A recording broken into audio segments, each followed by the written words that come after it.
እኛ ግን የተሰቀለውን ክርስቶስን እንሰብካለን።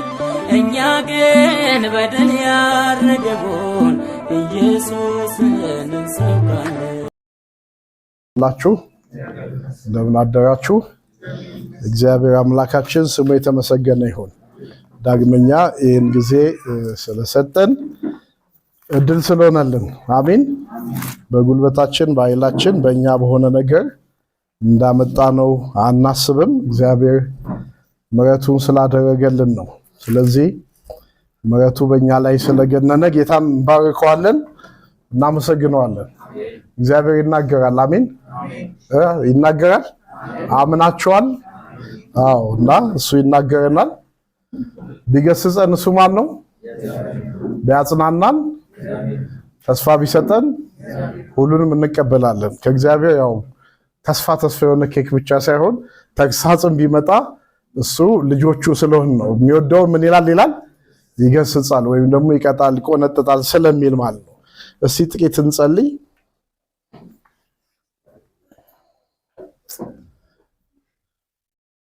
ጌታ እግዚአብሔር ሆይ እናመሰግናለን፣ እንባርካለን፣ ከፍ ከፍ እናደርግሃለን። አንተ አምላካችንና አባታችን ነህ፣ እኛ ልጆች ነን። ስለዚህ ተመስገን፣ ክብር ላንተ ይሁን። ዛሬ በፊትህ አለን፣ በእግሮች ስር አለን። ስለዚህ እባክህ ናና ተናገረን፣ መንፈስህን ላክልን፣ በመንፈስህ ተናገረን ጌታ ሆይ። የሰው ቃል ጸጥ እንዲል፣ ስጋና ደም ጸጥ እንዲል የአንተ ምክር ይሻላል ጌታ ሆይ። የኛን ዕውቀት የኛን ልምድ ብናካፍል ሰዎች ፈቅ አይሉም። መንፈስ ቅዱስ አንተ ግን ስትናገረን የህይወት ለውጥ ይመጣል። ስለዚህ እግዚአብሔር መንፈስ ቅዱስ እንድትናገረን እንጸልያለን። ያንተ ቃል ጎባጣ ያቀናል፣ ያንተ ቃል ሽባ ይተረትራል፣ ያንተ ቃል ዕውራን ያበራል፣ ያንተ ቃል ለምጻምን ያነጻል። ስለዚህ ያ ሕያው የሆነው ቃል ላክልን። ቃሉን ላከፈወሳቸው ተብሎ እንደተጻፈ ያ ሕያው የሆነው ቃል በመሃላችን እንዲመጣ የእያንዳንዳችንን ሁለንተና ስጋና መንፈሳችንን ሁሉ እንዲፈውስ እንጸልያለን። በእውነት ቀድሳቸው፣ ቃልህ እውነት ነው ተብሎ እንደተጻፈ ያ ቃል ወደ ህይወታችን እንዲመጣና እንዲለየን እንዲቀድሰን በኢየሱስ ስም እንጸልያለን። ክብር ላንተ ይሁን። ቃልን ደግሞ ስናስተላልፍ አብሮትን ስጠን ጌታ ሆይ። የሚሰሙትም ደግሞ በመንፈስ ቅዱስ አብሮት ያገኙ። ያንተ ቃል ክቡር ነው፣ ቅዱስ ነው። በእኛ ፈቃድ እንዳንፈታው መንፈስ ቅዱስ ያንተ ጥንቃቄ ደግሞ ከኛ ጋር እንዲሆን በክርስቶስ ኢየሱስ ስም ለምን። ተባረክ። በክርስቶስ ኢየሱስ ስም እግዚአብሔር የተባረከ ይሁን። እንግዲህ እድል ሲገኝ ምንድነው እግዚአብሔር ለኛ የሚነግረን ነገር አለው እናምናለን። አገልጋዮች አይደለን አማኞች ስለሆንን ለአማኝ የሚሆን ምክር ነው ይዤ መጣሁትና ለአማኝ የሚሆን ምክር ዳግም ያልተወለደ ያላመነ የለም። ስለዚህ ድንገት አዲስ አባል ብቻ ከሆነ ነው። ከዛ ውጪ ሁላችንም በጌታ ያመንን ቅዱሳን ስለሆንን ለአማኝ የሚሆን ምክር ነው ይዤ መጣሁት። የትምህርታችን ርዕስ መጨረሻው የት ነው ይላል። መጨረሻው የት ነው ይላልና መቼም ክርስትና አንድ መደምደሚያ አለው። እውነት ውሸት አለ፣ ግባለን አይደለ? ግባለን የሆነ ቦታ ላይ መደምደሚያ አለውና የቱ ጋር ነው የምንጨርሰው? መቼም እንደ ሰው እንደ አገልጋይ እንደ አማኝም ማሰብ ያለብን የቱ ጋር ነው የምንደመደመው? ወይም ደግሞ የዚህ ህይወታችን ፍጻሜው ምኑ ጋር ነው የሚለውን ሐሳብ እንድንመካከር ነው። መነሻ የሚሆኑኝን ሁለት ጥቅሶች ከመጽሐፍ ቅዱስ ወስጃለሁ። አንደኛው ዕብራውያን 12:22 ላይ ነው። እንደምታውቁት እዛ ክፍል ላይ የሚያበረታታ የእግዚአብሔር ቃል እናገኛለን። እኔ ከ18 አንስቶ አነበዋለሁ። እንደዚህ ይላል፣ ሊዳሰስ ወደሚችል ወደሚቃጠል እሳት፣ ወደ ጭጋግም፣ ወደ ጨለማም፣ ወደ አውሎ ነፋስም፣ ወደ መለከት ድምፅም፣ ወደ ቃሎችም ነገር አልደረሳችሁምና ያን ነገር የሰሙት ሌላ ቃል እንዳይጨመርባቸው ለመኑ። እንስሳ እንኳን ተራራውን ቢነካ ተወግሮ ይሞት የምትለውን ትእዛዝ ሊታገሱ አልቻሉምና ሙሴም እጅግ እፈራለሁ እንቀጠቀጣለሁ እስኪል ድረስ የሚታየው እጅግ የሚያስፈራ ነበር ካለ በኋላ 22 ነው አጽንኦታችን። ነገር ግን ወደ ጽዮን ተራራና ወደ ሕያው እግዚአብሔር ከተማ ምን ብላችኋል? ደርሳችኋል። ወደ ሰማያዊት ኢየሩሳሌም በደስታ ወደ ተሰበሰቡት ወደ አላፋት መላእክት በሰማያት ወደ ተጻፉት ወደ በኩራት ማህበር የሁሉ ዳኛ ወደሚሆን ወደ እግዚአብሔር ፍጹማን ወደ ሆኑት ወደ ጻድቃን መንፈሶች የአዲስ ኪዳን መካከለኛ ወደሚሆን ወደ ኢየሱስ ከአቤል ደም ይልቅ የሚሻለውን ወደሚናገር ወደ መርጨት ደምስ ምን ብላችኋል ይላል? ደርሳችኋል ይላል። ያው ደርሳችኋል ካለ ቦታው ታውቋል ማለት ነው፣ ፍጻሜው ታውቋል ማለት ነው። ደርሳችኋል ስላለ ሁለተኛው ለዚህ እንዲሆነኝ የወሰድኩት ጥቅስ ደግሞ ዮሐንስ ራእይ 19:7 ነው። 19:7 ነው። እንደዚህ ይላል፣ ሃሌሉያ ሁሉን የሚገዛ ጌታ አምላካችን ነግሷልና የበጉ ሰርግ ስለደረሰ ሚስትም ራሷን ስላዘጋጀች ደስ ይበለን፣ ሐሴት እናድርግ፣ ክብርንም ለሱ እናቅርብ። ያጌጠና የተጣራ ቀጭን የተልባ እግር ልብስ እንድትጎናጸፍ ተሰጥቷታል። ቀጭኑ የተልባ እግር የቅዱሳን ጽድቅ ሥራ ነውና እሱም ወደ በጉ ሰርግ ራት የተጠሩ ብፁዓን ናቸው ብለህ ምን በላለኝ አለ? ጻፍ አለኝ ይላል። እና አንድ መድረሻ አለን፣ እሱም ሰማይ የሚባል ኢየሱስ ባለበት የምንገኝበት ማለት ነው። የበኩራን ማህበር ወደሆነ የጻድቃን መንፈሶች ወዳሉበት እንደገና ደግሞ የሙሽሪቷን ሰርግ የምንታደምበት መጨረሻው ነው። ሌላ መጨረሻ የለም። ሙሽሪት ስንል ሕንፃ አትጠብቁም፣ አማኞች ነን፣ ማህበረ ምዕመናን ማለት ነው። ሙሽሪት የምትባለው ኤክሌሲያ ናት፣ ቤተክርስቲያን ናት አይደለ? ስለዚህ ቤተክርስቲያን ማለት ደግሞ ማንን? እኛ ነን። ጳውሎስ እንዳለ እንደ አንዲት ንጽሕት ድንግል ለክርስቶስ ምን ብያቸዋለሁ? አጭቻቸዋለሁ ስለሚል በእኛ ተዘጋጅተን ስንጨርስ ኢየሱስ ምን ይላል? ይመጣል፣ ይወስደናል ማለት ነው። ለክርስትና ትምህርት ሁል ጊዜ እንደው በስብከቱ ውስጥ ቢያንስ አንዲትም ቃል ቢሆን ኢየሱስ ይመጣል የሚል አዋጅ ያስፈልጋል።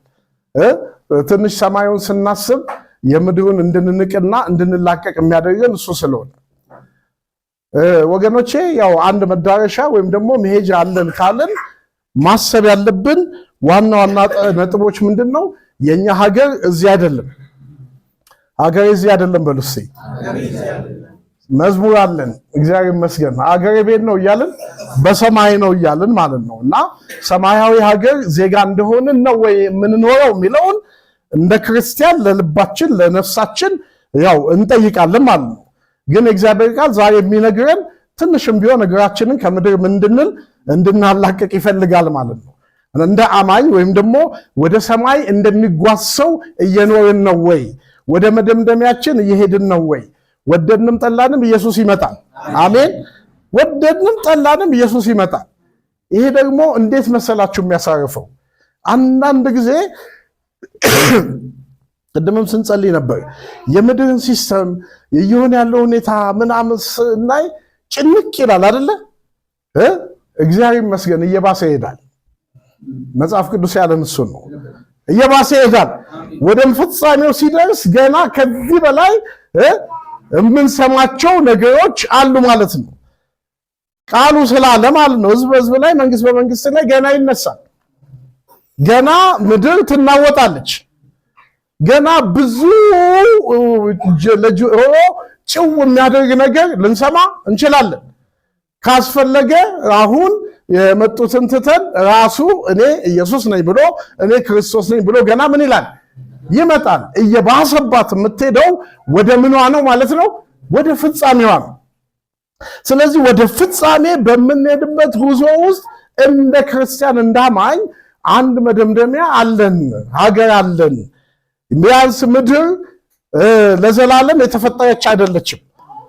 የሚታወቀው አንድ እውነት አለ፣ እግዚአብሔር ብቻ አምላክ ነው። ከሱ ውጪ ሁሉም ነገር ምንድነው? ፍጡር ነው ማለት ነው።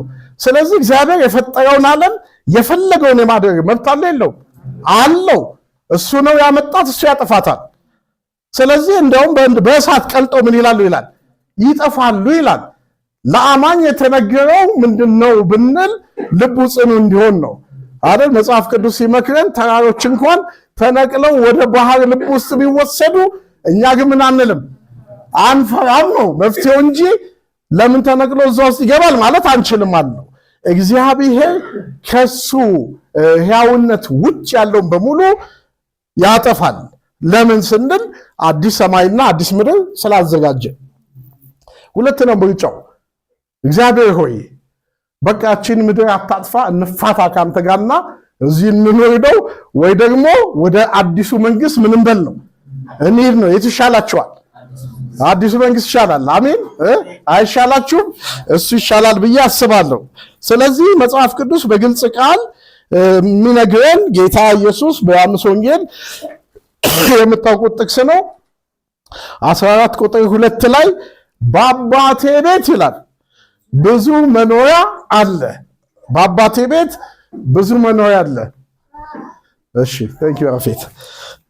በአባቴ ቤት ብዙ ምን አለ? መኖሪያ አለ። በደንብ አስተውሉ። እንዲስ ባይሆን ባልኳችሁ ነበር። ስፍራ አዘጋጅላችሁ ዘንድ ምን እላለሁ? እሄዳለሁ። ሄጄም ስፍራ ባዘጋጀሁላችሁ እኔ ባለሁበት እናንተ ደግሞ እንድትሆኑ ሁለተኛ ምን እላለሁ? እመጣለሁ፣ ወደ እኔ ወስዳችኋለሁ ብሏል። ይሄን ከ2000 በፊት ነው ኢየሱስ ያለው። ኢየሱስ ሄዷል አልሄድም? ስፍራውን አዘጋጅቷል አላዘጋጀም? የቀረው ምንድን ነው ስንል መጥቶ እኛም ማለት ብቻ ነው መውሰድ ብቻ ነው የቀረው። ማን ነው? ሄዷል፣ ስፍራን አዘጋጅቷል። ተስፋው እውነት ነው። አንድ ነገር ይቀራል። በክርስትና ውስጥም ደግሞ የቀረው ያልተፈጸመ አንድ ነገር ብቻ ነው አይደል? ነገረ ፍጻሜ ነው። ምን አለ ማለት ያልተፈጸመው እሱ እኮ ነው።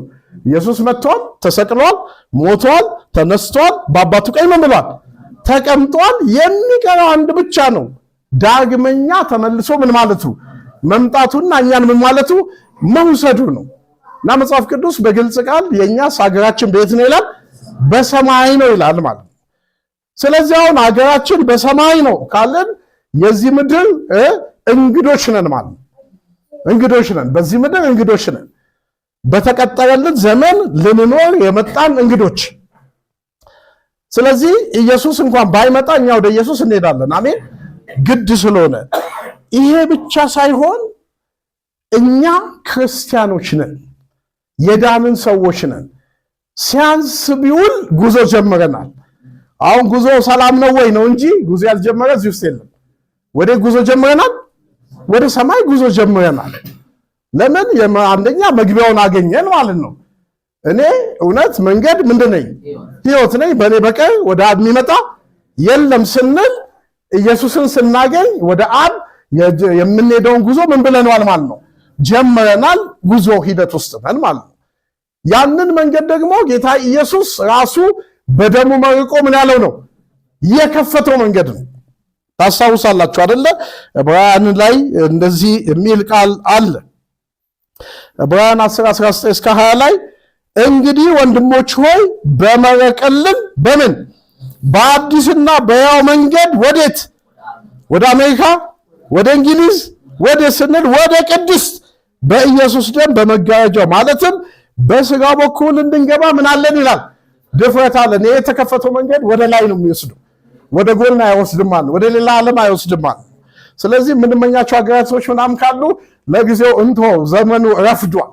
ቃሉ እንደሚለን የሚሻለው የምንሄድበት ኢየሱስ ወዳለበት እሱ ወደ ገባበት መንግስት እንድንገባ በደሙ መንገዱን መርቆ ምን ብሎልናል?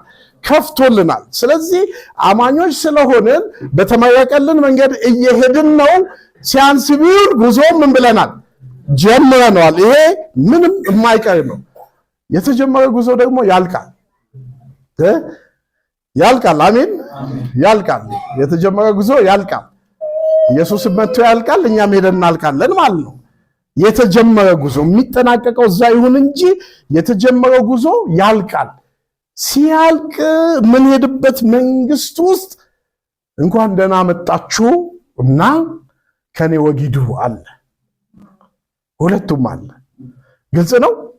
እንኳን ደህና መጣችሁና እኔ ከቶ ምን አላልኳችሁ? አላወቅኳችሁም። ምን ማናችሁ እነዚህ ይላል ማለት ነው።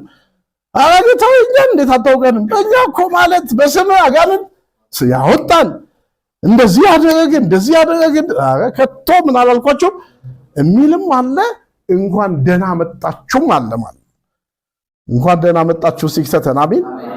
ለምን እሱኛው ነው የሚሻለና እንኳን ደህና መጣችሁ እናንተ የአባቴ ብሩካን። ይሄ ማለት እዛ ስንደርስ አቀባበል አለ ማለት ነው። የአባቴ ብሩካን እንኳን ምን አላችሁ ደህና መጣችሁ አጀብ አለ ማለት ነው። በመላእክት አጀብ ታጅበን ወደ መንግስቱ እንገባለን። የእስጢፋኖስ ራይ እኔ እንደዛ ነው የሚመስለኝ አቀባበል ማለት ነው። እየወገሩት ቀና ሲል ኢየሱስ ቆሞ አየው ይላል እና ልጄ ነው ማለት ነው። በቃ ብትሞትም ወዴት ነው መጣው አለው እዛ ይሄው በሰማይ ያለው ወደ ማን ነው መጣው ወደ እኔ ነው የሚል ነው። እና ኤላይ ምን አለ አቀባበል አለ። ያ ብቻ አይደለም፣ አቀባበሉ ደግሞ የሚጠናቀቀው በሰርግ ነው፣ በግብዣ ነው። ታላቅ ወራት አለ። እዚህ እንለማመደዋለን በቅዱሳን ሚስጥራት ወይም ደግሞ በጌታ ራት የምንለማመደው የእግዚአብሔርን ራት መጋበዝ የት ነው የሚጠናቀቀው? የመጨረሻው ራት ላይ ነው የሚጠናቀቀው ማለት ነው። ለዛ ነው ወደ በጉ ሰርግ ራት የተጠሩ ምንድናቸው ብለህ ጻፍ አለኝ። ብፁዓን ናቸው ብለህ ጻፍ አለኝ ይላል። እና እዛ ግብዣ ላይ ነው የሚጠናቀቀው ማለት ነው። የሚደንቀው ያው እዛ ግብዣ ለመግባት ደግሞ እግዚአብሔር ክብሩን ሰጥቶናል። የባህሪው ተካፋዮች አድርጎናል። ስንሞት ይዘነው የምንነሳው ይሄን ስጋ አይደለም። ግልጽ ነው አይደለ? ችግር የለውም ማለት ነው። ይሄን ስጋ ይዘን ካልተነሳን አንበሳ የሚብላው እሳትም ያቃጥለው መኪናም ይግደለው ምንም ይሁን ይሄ የምድሩ ልክ ምድር እንደምትጠፋ በስብሶ ማለት አለበት መጥፋት አለበት። ሌላ የክብርን አካል ይዘን እንነሳለን ማለት ያን የክብር አካል ከፍ ሲያደርገው በላይ በሰማይ ማግባት መጋባት የለም እንደምን ትሆናላችሁ ነው የሚለው እንደ መላእክት ይላል። ከፍ ሲያደርገው ከሱ ከፍ ሲያደርገው ደግሞ ጴጥሮስ የባህሪው ተካፋዮች ትሆናላችሁ ይላል። እና የክርስቶስን ክብር ተካፍለን የምንኖርበት መንግስት ነው። እግዚአብሔር ይመስገን። ያው ላይ አብርሃም አይበልጥንም ማለት ነው። አብርሃምም ከኛ እኩል ነው። ድንግል ማርያምም ከኛ እኩል ናት። መላእክትም ከኛ እኩል የክብሩ ምኖች ነን፣ ተካፋዮች እንሆናለን ማለት ነው። ይህንን ካልኩ በኋላ የኔ የዛሬ መልእክት እነዚህ አይደሉም። የኔ የዛሬ መልእክት ይህ እንዲሆን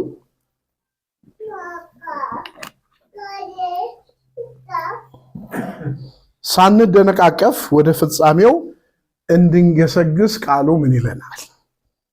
የዕለቱ መልእክቴ እነዚህ ናቸው።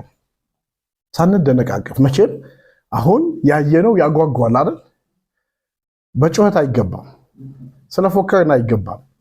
ምንም አዳራሽ ሞልቶ ስለተባለ ምንም ያው የኛው ስጋ ይነቃቃል እንጂ በሱ መንገድም አይገባም።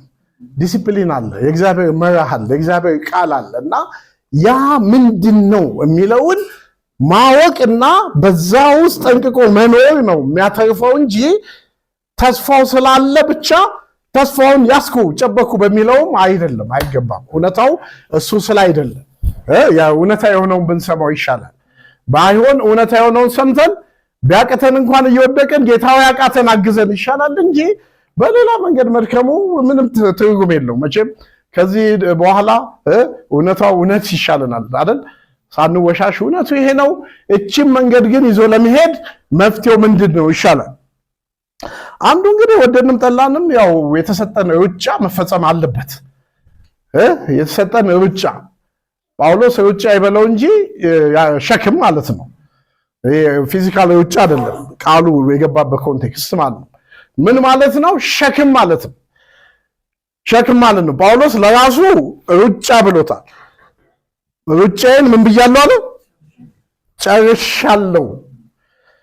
ግልጽ ነው። አሁን ሩጫዬን ጨርሻለሁ ካለ በኋላ ከላይ በመስዋዕት እንደሚደረግ የኔ ሕይወት ይሰዋልና የሚሄድበትም ጊዜ ምን ብሏል? ደርሷል። አሁን የሚሄድበት ጊዜ ደርሷል፣ ያውቀዋል። መልካሙን ገድል ምን ብያለሁ? ተጋድያለሁ። ሩጫውን ምን ብያለሁ? ጨርሻለሁ። ሃይማኖቴን ጠብቄያለሁ። 4 ነጥቦች ናቸው። እጨርሳለሁ አይደለም የሚለው ሩጫዬን ምን ብያለሁ? ጨርሻለሁ። ሃይማኖቴን ጠብቄያለሁ። መልካሙ ገድል ተጋድያለሁ እያለ ይዘጋዋል ማለት ምንድነው? የኛ ሩጫ ወገኖቼ ምን ተሰጥቷቸዋል? አሁን ለጳውሎስ ሩጫ አገልግሎት ሌላ አይደለም፣ ምንም አልተሰጠውም አይደለ? የጳውሎስ ሩጫ የቱ ጋር ነው የተሰጠው ስንል እዛች ደማስቆ ቦታ ላይ ለሐናንያ እኮ ነገረው። ተው እሱ በአሕዛብ ዘንድ ስሜን ምንም የሚሸከም ይሆናል አለው ማለት ነው። ስለዚህ የጳውሎስ መለኮታዊ ጥሪና የተሰጠው ሸክም አገልጋይ መሆን ሌላ ምንም መሆን አይችልም። ግልጽ ነው። እሱም ደግሞ ይሄ ስለገባው ጌታን ካገኘ ሰዓት አንስቶ አሁን መሄጃዬ ደርሷል እስከሚለው ሰዓት በደንብ መልካሙን ገድል ምን ያለ ነው የተጋደለ ማለት በቃ የተሰጠውን ሚሽን የፈጸመ ሰው ነው ማለት ነው። ምን ተሰጥቷቸዋል? ወይም ደግሞ ምን አለን? ምንድነው እግዚአብሔር ከኛ ጋር ያለው አጀንዳ? በጅምላ እግዚአብሔር ያለው ነገር ተሰባስበን ምንሰራው ላይ ሊኖረን ይችላል። የእግዚአብሔር አጀንዳ ግን የግል ነው። በቡድን ነው የምንጠየቀው። ሰማይ በቡድን ነው እንዴ? አይደለም። ብርሃኑ ነው የሚቆመው። በቃ አለና ምንድነው የምባለው እኔ ነኝ። ስለዚህ ምን አለን ብላችሁ ውስጣችሁን ጠይቁ። ያ ማለት ምንድነው? እግዚአብሔርን ፈቃድ ማወቅ ማለት ነው።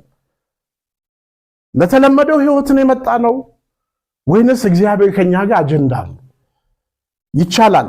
የተለመደው ህይወት አለ። ያው ታውቃላችሁ ላይፍ ሳይክል ላይ ባዮሎጂውን ስንማር አንድ ሰው ተወለደ፣ ከዛ አደገ፣ ከዛ ስራ ያዘ፣ ከዛ አገባ፣ ከዛ ወለደ፣ መጨረሻ ላይ ምን ይላል? ላይፍ ሳይክሉ ሞተ ብሎ ይደመድመዋል። ለዚህ ህይወትማ ከተጠራን ምስኪኖች ነን ማለት እግዚአብሔር ለዚህ ህይወት ነው ወይ የጠራን? ወጣቶች አላችሁ አይደል? እግዚአብሔር ዓላማ አለ። እግዚአብሔር ከህይወቴ ጋር አጀንዳ አለው ካለን ያንን አጀንዳ አውቀን ወይም ደግሞ ፈቃዱን አውቀን ከኛ ጋር ያለው ጉዳይ አውቀን ስናጠናቅቀው ነው ጨረስን የምንለው ማለት ነው። ስለዚህ ከሌለን ሰላም ነው፣ ችግር የለውም ማለት ነው። ግን እግዚአብሔር ምንድነው ከኛ ጋር ያለው? አምናለሁ በባዶ ዝም ብሎ አላመጣን። ዓላማ አለው እግዚአብሔር በህይወታችን። ፈቃዱን ማወቅ አለማወቅ ካልሆነ በስተቀር በእኛ ውስጥ አጀንዳ ዓላማ ካለው ያናውቆ ለዛ ዓላማ መኖር። ጳውሎስ በቃ ለዘመኑ በሙሉ ነው የኖረው ለዛ ጉዳይ እና ደግሞ ያውቀዋል። ወደፊት አለ የጽድቅ አክሊል ይጠብቀኛል፣ ያንንም ጻድቅ ፈራጅ የሆነ ጌታ ያስረክበኛል። 5 አይነት የጽድቅ አክሊል አለ። አንዱ የደስታ አክሊል ነው፣ ሁለተኛው የዘላለም ሕይወት አክሊል፣ ሶስተኛው የድል አክሊል ብለን ብናውቀው ጥቅም አለው። የአክሊሉ ሽልማት ስራ አለ ማለት አክሊሉ የሚሰጠው ለዛ ጉዳይ በተሰጠ ሚሽን ከተሰለፍን እንጂ 5 አይደለም 7 14 አክሊል ቢኖር ካልኖርንበት ይሰጠናል አይሰጠንም። ምክንያቱም እሱ መልካሙን ገድል ስለተጋደልኩ ግድ ያጻድቅ ፈራጅ የሆነው ጌታ ይሰጠኛል ያለው ከላይ አስቀምጦ ነው። ይሄንን ሆኛለሁ ብሎ አስቀምጦት። ስለዚህ እነዛን ገድሎች እነዛን ለኛ የተሰጡንን የእግዚአብሔር ፈቃድ አውቆ በዛ ውስጥ መሰለፍ ነው አንዱ መፍትሄ እንጂ ከንቱ ወይም ደግሞ ምስኪን መኖር አይደለም። እግዚአብሔር ምን አለው እኔ ጋር ብላችሁ ጠይቁ። የእግዚአብሔር ፈቃድ ምንድን ነው? ምን እንዳደርግለት ወይም በምድር ላይ ያመጣኝ ምን እንድሆንለት ነው የሚለውን አንደኛ በደንብ ያዙት። ሁለተኛ መንገዱ ቀጭን ነው። መቼም ኢየሱስ ካለ አለን በማሻሻል እንስተው ትንሽ በምን የሆነ ስለ መለኮት ቴዎሎጂ ምናምን እንድምታ ምናምን ብለን እናሻሽለው እንደ የለም። በቃ ኢየሱስ መንገዱ ጠባብ እንደገና ምን ብሎታል? ቀጭን ነው ብሎታል። አሁን እኛ እንደምናደርገው ልክ እንዳደረግነው አይደለም። ተጠንቀቁ ነው። ገብታችኋል አይደለ?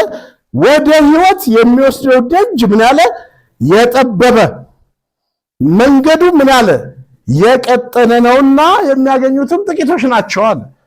እንግዲህ እሱ ካለ እሱ ነው የሚያውቀው ማለት ነው።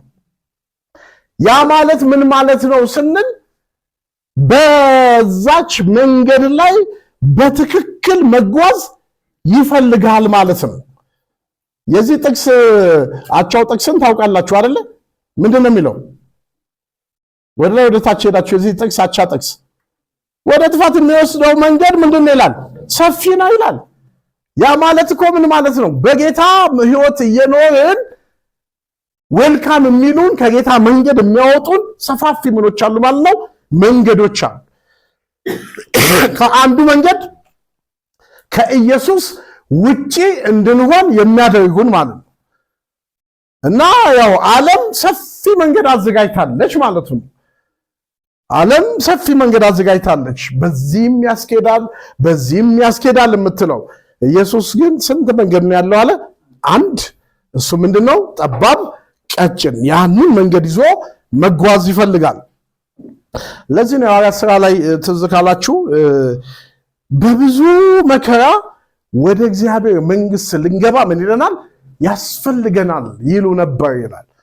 ይህንን እኮ የሚሉት ደብድበውት ጳውሎስን ሞተ ብለው ሕዝቡ ትቶት ሲሄድ ደቀ መዛሙርቱ ተሰብስበው ሲያዩት ብድግ አለ፣ ተነሳና አይዟችሁ በብዙ መከራ ወደ እግዚአብሔር መንግሥት ልንገባ ያስፈልገናል። ምንድነው ከጌታ ሕይወት የተካፈልነው? ምንድነው ለክርስትና እየከፈልን ያለነው? ምንድነው በመንፈሳዊ ሕይወታችን? ለምን አንዳንዱ ሰቅዞ የያዘን ሁለቱ መንገድ ነው። መቼም እግዚአብሔር ይዳን እንጂ ዓለምም ይዛናለች፣ የጌታ መንግሥት ይዞናል ማለት እና በቃ ያው መፍትሄው ምንድነው? አንዱ መጣል። ለሁለት ጌቶች መገዛት አትችሉም ካለ አትችሉም ነው ማለት ነው። እና በዚህም ዋናው አንተ ጋር ነው የለም ማለት ነው። አሁን ያው ዳኛው ወይም ደግሞ ቱምቢው መጽሐፍ ቅዱስ ስለሆነ ቃሉ የሚለውን እንዳለ እንላለን ማለት ነው። ስለዚህ የእግዚአብሔር መንግሥት በዚህ መንገድ መገለጧን እንድናስብ ነው። ሶስተኛው የልብ ንጽህና ይፈልጋል። የልብ ንጽህና ይፈልጋል። ያው ብፁዓን የተባሉ ሰዎች እነዚህ ስለሆኑ ነው። ምንም ማናገር ማለት አንቀጸ ብፁዓንን ስናጠና አንዱ ጌታ ያለን ልበ ንጹሃን ምኖች ናቸው? ብፁዓን ናቸው። ምን ይላሉ ይላል? እግዚአብሔርን ምን ይሉታልና? ያዩታልና ነው። አሁን እግዚአብሔር የሚታየው በልብ ንጽህና ነው።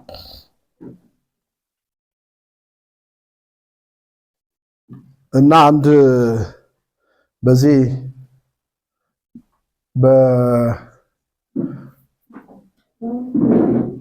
በምስራቅ ስነ መለኮት ትምህርታችን አንድ ታዋቂ ስኮላር አለ፣ የህንድ ስኮላር እና አፖፋቲክ እና ካታፋቲክ ያው እያሉ ያጠናሉ ተማሪዎቻችን። እና ያ ህንዳዊ ትላንት እያየነው ነበር፣ ክፍል አመለጠው እንጂ አባቱ እስቲ ቀለል ባለ ቋንቋ ኢየሱስ ክርስቶስን እንዴት እንደማገኘውና እንደማውቀው አስረዳኝ አለው። ወይ አባቴ ቀላል ነው፣ ስለ ኢየሱስ ማወቅ ከፈለክ መጽሐፍ ቅዱስ ምን በል አንብብ፣ ኢየሱስን ማወቅ ከፈለክ ጸልይ ያለው ይላል። ቨርሱ ይሄ ነው። ገብቷችኋል ሐሳቤ? አሁን ስለ ኢየሱስ ማወቅና ኢየሱስን ማወቅ ምን ይላል? ይለያያል። ሁለቱ ይለያያሉ። በስነ መለኮት ብዙ ዕውቀት ይዘን የፈለገ ብንተነትነው ሪሌሽንሺፕ ከሌለ መንፈሳዊ ህብረት ከእግዚአብሔር ጋር ከሌለ ይጠቅመናል ወይ? አይጠቅመንም። አንዳንድ ጊዜ ያው እናስተውል። እንደው ምናልባት ያልተማሩ ዝቅ ሳይገው ማንበብና መጻፍ የማይችሉ ግን ልበ ንጹሃኖች የሆኑት እግዚአብሔር ምን ይሉታል? ያዩታል። ይሄ የፕራክቲስ የግንኙነትና ከእግዚአብሔር ጋር ለመኖር የመለማመድ ጉዳይ እንጂ የእውቀት ጉዳይ አይደለም ማለት ነው። ስለዚህ መጽሐፍ ቅዱስ ምን አለ? ልበ ንጹሃን ብፁዓን ናቸው እግዚአብሔርን ያዩታልና። እና እግዚአብሔር ማየት ከፈለክ ልብ ንጹህ ይሁን ነው። ልብ ንጹህ ይሁን ነው። ሌላው አራተኛው ሶስት ነገሮች ነው የሚቀሩኝ። ወደድንም ጠላንም ስራችን ይከተለናል። ሰማይ የሚከተል ነገር አለ። እንግዲህ ምንድነው እኔ ጋር ያለው ይዤው የሚሄደው በሉ ማለት ነው። የሚደንቀው ላይ ሰማይ ቤትም ይሄንኑ ያለው ዮሐንስ ራእይ ላይ ጌታ ነው። ለእያንዳንዱ ብሎ የተናገረው ማን ነው? ኢየሱስ ነው። ሌላ አንዳንዱ ምንድነው ጌታ ነው ስል ምናልባት ጳውሎስ ቢናገር ምናምን አንዳንድ ስነ መለኮታዊ ሐሳቦች እንላለን። ኢየሱስ ከተናገረ በምንም መንገድ እንዲህ ነው ማለት አይቻልም። ስለዚህ ኢየሱስ ለእያንዳንዱ እንደ ስራው ከፍል ዘንድ ዋጋዬ በእኔ ዘንድ ነው ብሏል። ስለዚህ አሁን ሰማይ ስንሄድ ታይቶ ተመዝኖ የሚከፈል ነገር አለ ማለት ነው። ለነዚህ ቅዱሳን ወይም ደግሞ ብፁዓን ምንድን የተባለው? ከድካማቸው ያርፉ ዘንድ ስራቸው ምን ይላቸዋል? ይከተላቸዋል ብለህ ጻፍ አለኝ ይላል ዮሐንስ። ስለዚህ አሁን ሰማይ የሚከተል ነገር አለ ማለት ነው። እንደው ሲያንስ ቢሆን ማለት ነው መንግስት ውስጥ እንኳን ለመገኘት ሲያንስ ቢሆን በኢየሱስ ደም መንጻት የመጀመሪያው የሚል እንደዛ ስለሆነ እነዚህ ማን ናቸው ሲባል እነዚህማ ከታላቁ መከራ ምን ያሉ ናቸው? የመጡ ናቸው። ልብሳቸውን በበጉ ደም አጥቦ ምን አሉ? አነጹ። አንደኛው ነው። ስለዚህ ታጥቦ መንጻት እዛ ውስጥ አስገኝቷል። እንደገና ደግሞ ቅዱሳን ወይም ደግሞ አማኞች በጌታ ፊት ስንቆም የሚከተለን ስራ አለ። ተመዝኖ የሚከፈል ነገር አለ። ምን አለ? እንግዲህ ያው አንድ ቀን በፊቱ ራቆታችንን እንቆማለን። አሜን። ራቆታችንን እንቆማለንና ፊት ለፊት እናየዋለን የሚለው አንዳንዱ ደስ ሲያሰኝ፣ አንዳንዱ ያስፈራል። ገብቷችኋል ሐሳቤ? ያን ጌታን ፊት ለፊት እናየዋለን ስንል ፊት ለፊት ራቆት እንቆማለን። እና እኔ ለምንድን ነው የምላችሁ? ክርስትናን እንደው ቀለል ያለ ኑሮ አድርገን ነው የለመድነው። ግን እንደ እግዚአብሔር ሐሳብ ራስን ምን ማለት ማስለመድ ጥሩ ነው። ቅዱሳን የሄዱበትን መንገድ 1% እንኳን አልሄድንም እንወሻሽ ብንል። ምክንያቱም በመጽሐፉ የተጻፉትን ሰዎች ስናይ የኛ ህይወትና የነሱ ህይወት ሰማይና ምንድነው ምድር። ግን በትንሹ ቃል በቃ ሰማይ የገባን ይመስለናል። ቆም ብለን መፈተሽ አለብን። ለምን መሰላችሁ? ሌላ እድል የለም። እላይ ሄጄ ተመልሼ ጌታ ሆይ አንድ እድል ስጠኝና ላስተካክል ብንል አንችል። በቃ ከገባን ገባን ነው። ሌላ መልስ ስለሌለ እድላችን ዛሬ ቆም ብለን ምንድነው የእግዚአብሔር ፈቃድ? እንዴ በክርስትና ውስጥ ያው አረጀን ማለት ነው። ሲያንስ ቢሆን እግዚአብሔር ከነጋ ያለው ፈቃዱ ምንድነው? ዓላማው ምንድነው ብለን ካላወቅን ለምንድነው የምንኖርለት? ያው ገብታችኋል። እግዚአብሔርን ፈቃድ ስናውቅ ያ ፈቃድ የምንኖርለትና የምንሞትለት ይሆናል። እስቲ አለን ወይ ምክንያት? አሁን እያንዳንዱ አገልጋይ እያንዳንዳችን ቆም ብለን የምንኖርለትና በዚህ ምድር የሚሞትለት የእግዚአብሔር ፈቃድ ዓላማ ምክንያት አለኝ ወይ ብለን እንፈትሽን። ያን ጌታ ይገልጽልናል። ስለዚህ ያ ቪዥን ይባላል ማለት ነው። ያንን ካገኘነው ደግሞ እንኖራለን፣ እንሞታለን፣ ከመባከንም እንድናለን። አንዳንድ ሰው በቃ ይባክናል ማለት በሁሉም መንገድ ይሄድና ሁሉም ይበተንብናል ማለት። ዓላማችንን ካገኘን ግን ቢያንስ እንድንሰበሰብ ወይም ደግሞ እንትናችንን ምንድነው ስኮፕ ምንለው ይቀርታል እንግሊዘኛው እንድንመጥነው እንሆናለን ማለት ነው። አይ ይሄ ከሆነ ምንወርለት ዓላማ ስለዚህ ራሴን በዚህ ልክ ምን ልበለው ላዘጋጀው እንላለን ማለት ነው። በዛ ልክ እንኖራለን። ሁሉም መንገዶች አያዋጡንም ማለት ነው። እግዚአብሔር ማስተዋልን ይስጠን ከዛ በላይ ማለት ስለማልችል ማለት ነው። ስለዚህ መጽሐፍ ቅዱስ እንደሚል ከሰማይም ከእንግዲህ ወዲህ በጌታ የሚሞቱ ሙታን ብፁዓን ናቸው፣ መንፈስ አሁን ከድካማቸው ያርፉ ዘንድ ስራቸው ይከተላቸዋል ይላል ብለህ ጻፍ የሚል ድምፅ ሰማሁ ይላል። አምስተኛው ክርስቲያን ሆኖ መዘናጋት ዋጋ ያስከፍላል። በመጽሐፍ የተጻፈው እውነት ስለሆነ መቼም በቃ ኢየሱስ ክርስቶስ ተረት ሊነግረን አይደለም። በመጽሐፍ ቅዱስ የተጻፈው 10ቱ ቆነጃጅት እንደው ምሳሌ የሚጣፍጥ ወይም ደግሞ መልእክቱ የሚያጓጓ ምናምን አይደለም። ተጠንቀቁ ነው። ስንት ሰዎች ነበሩ አለን? 10 ሰዎች። ለሁሉም ምን ተሰጥቷቸዋል? መቅረዝ፣ መብራት። ለሁሉም ምን ተሰጥቷቸዋል? ዘይት። ይሄ እኮ መልእክቱ ምንድነው? ሰጪው አላዳለም። አሁን ሰጪው አላዳለም ማለት ሲጠይቅ እኩል ስለሰጠ ነው የሚጠይቀው። አይ የኛን አጉድለ እንዳይሉት ለሁሉም እኩል ምን ብሏቸዋል? ሰጥቷቸዋል። 5ቱ ግን ብልሆች ነበሩ። 5ቱ ምኖች ነበሩ ይለናል? ሰነፎች ነበሩ ይላል። ስለዚህ እነዛ ብልሆቹ ቆጠቡ ማለት ነው። ዋናው መብራት መቼ ነው መብራት ያለበት? ሙሽራው ሲመጣ ነው አሉ ማለት ነው። ዘይታቸውን በአግባቡ ምን አሉ ማለት ነው? ያዙ ማለት ነው። ሰነፎቹ እንደፈለጉ ተጠቀሙና አጋጣሚ ሙሽራው መጣ ሲባል ዘይት የለም። ግልጽ ነው። ስለዚህ ስጡ ሲል አይ ልክ ናቸው የኛ ነው አሉ። እነዚህ ዘይት ፍለጋ ሄዱ። እነዚህኞቹ ሙሽራውን አጅበው እየዘመሩ ምን አሉ ይላል። እነዛ እኮ ደርሰዋል፣ እውነት መጥተዋል። ያሳዝኑኛል። መጥተዋል እኮ ግን ምን ካለ በኋላ ነው የመጡት? ከተዘጋ በኋላ። ግልጽ ነው። ከተዘጋ በኋላ እንዳይሆን አሁን የእግዚአብሔር ሐሳብ ምንድነው ስንል ክርስትና ሕይወት ጠንቃቃ ሆኖ ጌታን በሚጠብቅ ልክ ኑሩት ነው። ኢየሱስ ይመጣል አናውቀው። መቼ ነው የሚመጣው? በቃ የተጻፈው እንደ ሌባ እመጣለሁ ብሏል። እንደ ሌባ ማለት እኮ ዛሬ ማታም ሊሆን ይችላል። በሌላ ስፍራ ደግሞ ድንገት ብሏል። ድንገት ማለት ነው አሁን ሊሆን ይችላል ማለት ነው። ስለዚህ እንደ ሌባና ድንገት የሚመጣ ከሆነ አሁን ሊመጣ ይችላል በሚል ሕይወታችሁ ሰማይን ያስብን። ግልጽ ነው። ጌታ ቢመጣስ እንዴት ነው የምሆነው? እንዴት ነው የምቀበለው? እንዴት ነው ከሱ ጋር የሚገባው?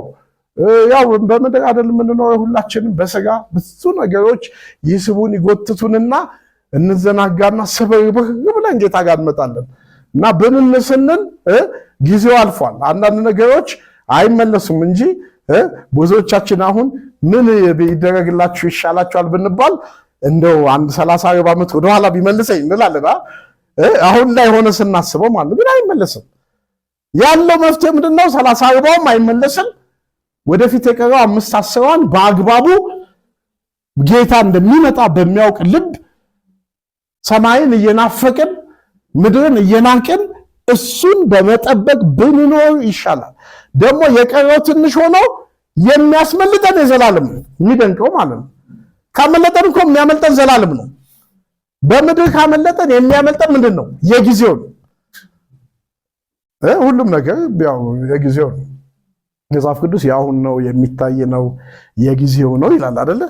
በግልጽ ቃል ያው ብንሰደድ ለጊዜው ነው፣ ብንራብ ለጊዜው ነው፣ ብናጣ ለጊዜው ነው፣ ብናለቅስ ለጊዜው ነው። የዘላለም የሚባለው ያመለጠለት ግን ኪሳራው ከፍ ስለሚል እንደው ተጠንቅቃችሁ ለማለት ነው የጌታ ሐሳብ። ተጠንቅቃችሁ እንደነዛ ብልሆች ተጠንቅቃችሁ ጠብቁት ነውና ጠብቀነው እንድንኖር ያስፈልጋል ማለት ነው። ሌላው ቃላት ሳይሆን ክርስትና ኑሮ የሚፈልግ ነው። ኑሮ የሚፈልግ ነው። ምንም ጥያቄ የለውም። የትምህርት ችግር ተሐድሶ ውስጥ የለም። ታውቃላችሁ አይደል? እንደውም በበዛብን መሰለኝ ትምህርት አንዳንዴም ሳስበው ማለት ነው። እና የመኖር ችግር ነው። አሁን መለማመድ ያለብን እኔ ኑሮ ነው ብዬ ነው የማስበው ማለት ነው። የመኖር ህይወት ማለት ነው። አንዳንድ የገባቸው ሰዎች በቃ ነገር ዓለሙን ትተው ወደ መኖር ይመጣሉ። መኖር ስንል ገብቷቸዋል። ቃሉን በአግባቡ መኖር ማለታችን ነው። እሱን ማለት ነው። ለምን ቃሉ ምንድን ነው የሚለን ስንል ያዕቆብ 1:22 ላይ ቃሉን የምታደርጉ ሁኑ እንጂ ራሳችሁን እያሳታችሁ የምትሰሙ ብቻ አትሁኑ። ቃሉን የሚሰማ የማያደርገው ቢኖር የተፈጥሮ ፊቱን በመስታወት የሚያይ ይመስላል። ራሱን አይቶ ይሄዳል፣ ወዲያው እንደምን እንደሆነ ይረሳል። ነገር ግን ነፃ የሚያወጣውን ፍጹምን ሕግ ተመልክቶ የሚጸናበት ስራን የሚሰራ እንጂ ሰምቶ የሚረሳ ያልሆነ በስራው የተባረከ ይሆናል። አንደበቱን ሳይገታ ልቡን እያሳተ እግዚአብሔርን የሚያመልክ የሚመስለው ማንም ቢኖር የእሱ አምልኮ ምንድነው? ከንቱ ነው ይላል። እውቀት ቢኖር በቃላት ብንናገረው ብንሰብከው፣ እንዲያው መጽሐፍ ቅዱስ አንዳንዴ እኔ እጋራዋለሁ ከእናንተ ብዙዎች አስተማሪ አይሆኑ የሚለው ቃል ጋር በጣም ነው የምፈተነው። ለምን የባሰውን ፍርድ እንደምትቀበሉ እወቁ ይላል። አሁን እኮ እሱ ጋር አታስተምሩ አይደለም፣ የምታስተምረውን ትኖረዋለህ ወይ ነው መልእክቱ። ስለዚህ እዚህ ጋር ቆሞ ፕሮፌሽናል በሆነ ጉዳይ፣ ትምህርት በሆነ ጉዳይ፣ እውቀት በሆነ ጉዳይ ቃሉን ማካፈል ቀላሉ ጉዳይ ነው ማለት ነው። ቀላሉ ጉዳይ ነው። ታውቃላችሁ ሙያተኞች አሉ ለዚህ ማለት ነው። የስነ መለኮት ሙያተኞች በዓለም ላይ አሁን በትልልቅ ገንዘብ እየተከፈላቸው ከዓለማት ዓለማት እየዞሩ የሚያስተምሩ አሉ። ምንድናቸው? ፕሮፌሽናል ናቸው፣ ሙያተኞች ናቸው። እንደፈለጉ ነው የሚኖሩት። ግን ሙያቸው ስለሆነ ሊሰብኩ ይችላል። አሁን ሙያና እውቀት ሆኖ ማስተማር ሌላ ጉዳይ ነው። የባሰውን ፍርድ የሚለው ያ የምናስተምረው የምንኖረው ነው ወይ ነው። አሁን መጽሐፉ የሚሞግተን ሐሳብ ይሄን ስለሆነ ማለት ነው። እና የክርስትና ኑሮ ደግሞ ሁለቱም መልካም ነው። የሐዋርያትን ሕይወት ካያችሁ ፍቅራቸውን እያዩ የሚለው ቃል ደስ ይለኛል። ዕለት ዕለት ነፍሳት ምን ይሉ ነበር? አሁን እዛ ጋር ስብከት አልተሰበከም። ገብቷቸዋል። ስለዚህ አትራክት ያደረገ የሳበ የነዚህ ክርስቲያኖች ፌሎሺፕ እንዴት ደስ ሲል፣ ሕይወታቸው ደስ ሲል፣ ሲተሳሰቡ ደስ ሲል እነሱ ጋር መሆን ይሻላል ብሎ ወንጌል ሳይሰማ ክርስቲያን የተቀላቀለ ማለት ነው። ምንድነው የሳበው ስንል ሕይወት ነው ማለት እና ክርስትና ከቃል በላይ ሕይወት ዲማንድ ያደርጋል ማለት ነው። ወደንም ጠላንም እውነታው ይሄ ስለሆነ ማለት እውነታው ይሄ ስለሆነ አደረግነው አላደረግነው ሌላ ጉዳይ ነው። እውነቱ ግን ይሄ ነው። ቃሉን ሰምተን ማድረግ ካልቻልን ኩናኔ ነው። ራሳችን ላይ ጊልቲ ስሜት ታውቃላችሁ አይደለ? ሰዎች ጊልቲነት በጣም ሲሰማቸው ራሳቸው ምን ያሉ እስከ ማጥፋት እኮ ይሄዳሉ። ለምን? የምንናገረውን መኖር ሲያቀተን ያ እየኮነንን ስለሚሄድ ማለት ነው። ሁል ጊዜ የእግዚአብሔር ሐሳብ ቃሉን ምን እንድንለው እንድንኖረው ግድ ስለሆነ ማለት ነው። ሁለት ነገሮች ጨርሼ ላጠቃል። ለምን ሌላ ወንድም አገልጋይም አብሮን ስላለ ያው ሰዓት ለመቆጠብ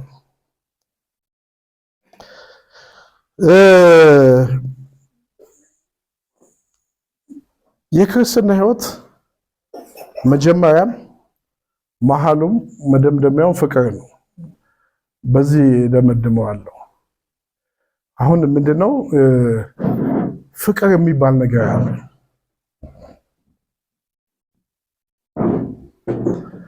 እኔ ላበረታታችሁ ነው። ከቸርች ፖለቲካ ውጡ። አንዳንድ የቤተክርስቲያን አምልኮ ምናምን ስንሆን እንደው የእግዚአብሔር ሰማይን ያስረሳልና ኢለት በቃ ይሄ አጀንዳ እንዲህ ቢባል ስንል ብዙ ነገር ያመልጠናል ማለት ነው። እግዚአብሔር እንድንኖር ነው የሚፈልገው። ስንኖር ደግሞ በምን እንድንኖር? በፍቅር እንድንኖር ማለት ነው። እንዴ የፍቅር ልኬቱ ምንድነው? ሌላውን ወንድሜ ሌላውን እህቴን እንዴት ልውደድ ስትል ምን ልኬት አለው? አንተ በተወደድክበት መጠን ይላል አይደል? ማለት አንተ ማን ሆነ ነው የተወደድከው? እግዚአብሔር እኔን ማን ሆኜ ነው የወደደኝ? አመፀኞች ሆነን አልወደደንም ወይ? አመፀኛ ሆነ ከወደደ እንዴት አመፀኛው መውደድ ያቅታል? አጉተምታሚ ሆነ ተወደክ ሆነ እንዴት አጉተምታሚውን መውደድ ያቅታል? አስቸጋሪ ሆነ ከተወደክ አስቸጋሪውን ሰው እንዴት መሸከም ያቅታል? አንተ እንዴት ነው የተወደድከው ማለት ነው። ነጥቡ እኮ እሱ ነው። ለዚህ እኮ ነው ዮሐንስ መልእክት ይላችኋል 4:5 ከ8 አንስቶ ነው ላንብበው። ፍቅር የሌለው እግዚአብሔር ምን አይልም። ከባድ ስለሆነ ነው። እግዚአብሔርን አያውቅም። እግዚአብሔር ምን ነውና ፍቅር ነውና ወደዋለሁ ማለት አይደለም፣ ቃሉ አይደለም። በዚህ እግዚአብሔር ፍቅር በእኛ ዘንድ ተገለጠ፣ በሱ በኩል በሕይወት እንኖር ዘንድ እግዚአብሔር አንድያ ልጁን ወደ ዓለም እንብሎታል ልኮታልና። ፍቅር እንደዚህ ነው። እግዚአብሔር ይሄ ነው ፓራሜትሩ። እግዚአብሔር እሱ ራሱ ምን እንዳለን እንደወደደን ስለ ኃጢአታችንም ማስተሰሪያ ይሆን ዘንድ ልጁ ምን እንዳለ እንደላከ እንጂ እኛ እግዚአብሔርን እንደወደድነው አይደለም። አስቀድሞ ወዶናልና ምን ነዋለን እንወደዋለን ስለሚል ማለት ነው። አሁን የእግዚአብሔር ፍቅር ነው እንጂ ወደኛ የመጣው እኛማ ከሱ የሸሸን አመፀኞች ነን። ስለዚህ አሁን ምንድነው መለኪያው ስንል እግዚአብሔር እኛ ምን እንዳለን እንደወደደንና ስለ ኃጢአታችን ቤዛ ማስተሰሪያ ይሆን ዘንድ ልጁ ምን እንዳለ እንደላከ መጠኑ ነው። እንደላከ ካለ በኋላ ወዳጆች ሆይ እግዚአብሔር እንዳድርጎ ምን ካለን ከወደደን እኛ ደግሞ እርስ በርሳችን ልንዋደድ ይገባል። እግዚአብሔርን ማንም ከቶ አላየውም። እርስ በርሳችን ብንዋደድ እግዚአብሔር በእኛ ይኖራል፣ ፍቅሩም በእኛ ፍጹም ሆኗል ይላል። በቃ ይሄ ነው እንግዲህ መለኪያው ማለት ነው። መለኪያው ማለት ነው። ይህን ፍቅር የሚያጠፋ ነገር ነው መጸየፍ ያለብን። ፍቅርን የሚያጠፉብን ነገሮችን መጸየፍ አለብን። ኢየሱስ እኛን ተቀብሎናል ወገኖቼ። ሌሎቹን በኢየሱስ እንቀበላለን።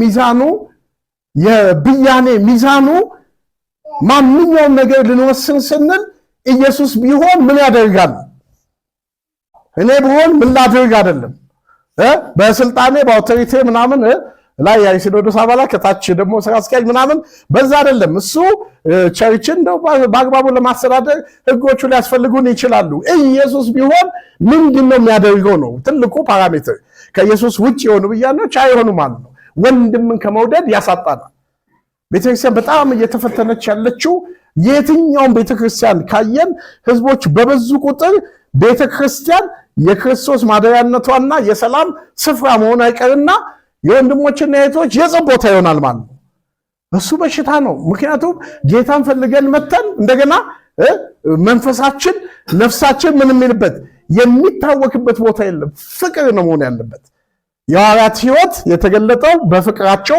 ስለሆነ የተወደዱት የታዩትና እነሱ ጋር ለመግባት እንኳን ጉባኤያቸው ያማለለው በፍቅር ስለሆነ ፍቅር የሚባለው ከጠፋ አደጋ ስላለው ማለት ነው የፈለገ አገልግሉ መጽሐፍ ቅዱስ ምንም አይቀበልም የፈለገ አገልግሎት ብናገለግል ምን ከጎደለው ፍቅር ከጎደለው በዜሮ ተጣፍቷል ዜሮ ፍቅር ናት ማለት ነው እንደው አሁን አገልግሎት ለምሳሌ አሁን በመላእክት ልሳን የሚናገራል እዚህ ውስጥ እንደው ከፍ ስናደርገው ማለት ነው እንደው እኛ እንዘምራለን እንገናኛለን ቃሉን እንሰማለን ያን ቃል ለመኖር እንጥራለን ከዛ የዘለለ ስራ ሚሽኖች የሉንም እስቲ እዚህ ውስጥ በመላእክት ልሳን የሚናገራል ካለ ማለት ነው በሱ እንኳን በመላእክት ልሳን እንኳን ብናገር አሁን ከፍ አድርገው ማለት ነው እኮ ሰቀለው ብናገር ፍቅር ከሌለኝ ምንም አይጠቅምም ማለት እንደውም እንደሚጮህ ምን እንደሚል ናስ ወይም እንደሚሸዋሸዋ ጸናጽል ሆኛለሁ